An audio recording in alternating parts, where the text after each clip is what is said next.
Van dilê dayikên me yên bi êş êdî ew êşa wan divê were tefandin. Divê edalet were bicîgirtin. Binêrin serê 2 sale li vê erdnîgariyê qala aşitiyê, qala çareseriyê têkirin. Niha jî wekî pêşnûmeyekê li meclîsê hate diyarkirin. Divê ev pêşnûmeya ku derketiye tevî ku gelekî kêmasiyan jî em wekî gavekî erênî dibînin.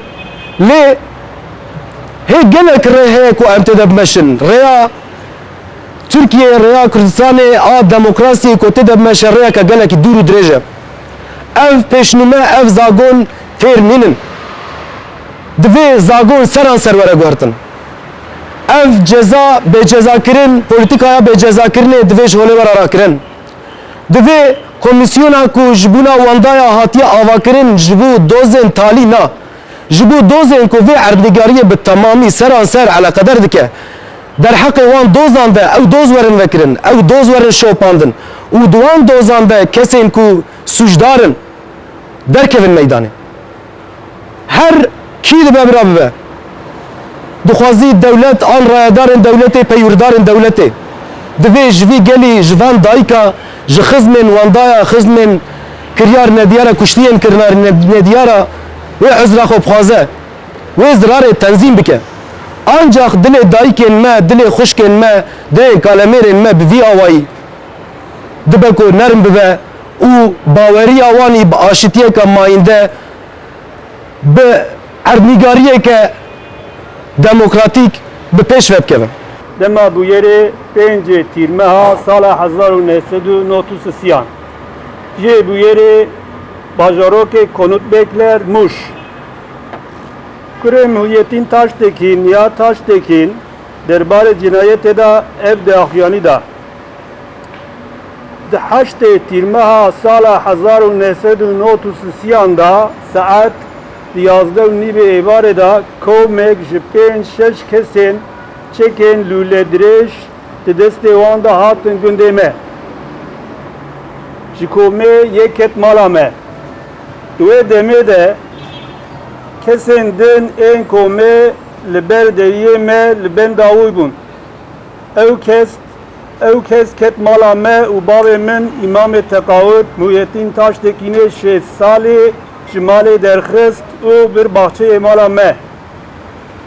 Di wê naberê de ji bavê min pê ve tu kes derneke derve. Tiştî ku bavê min ji malê derxistin demek şûn da gelek dengê çeka hatin. Ku dengê çekan rawestiya dema em derketin derve min dît ku bavê min di nava baxçê me da dirêjkirî û nava xûnê da ye.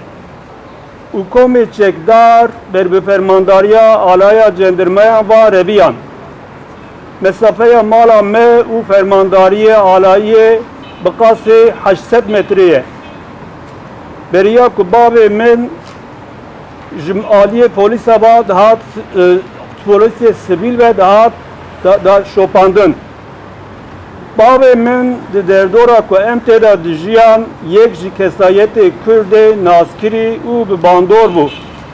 Di sala 1990 de çû Avrupayê û li wir di siyaseta demokratîka Kurd de cî girt. Berî ku were kuştin demekin ji Almanya û Fransayê derketibû. Hê meha wî ya vegera gund neqediya bû bavê min hat înfazkirin. Carekê ez jî bi bavê xwe re bûm.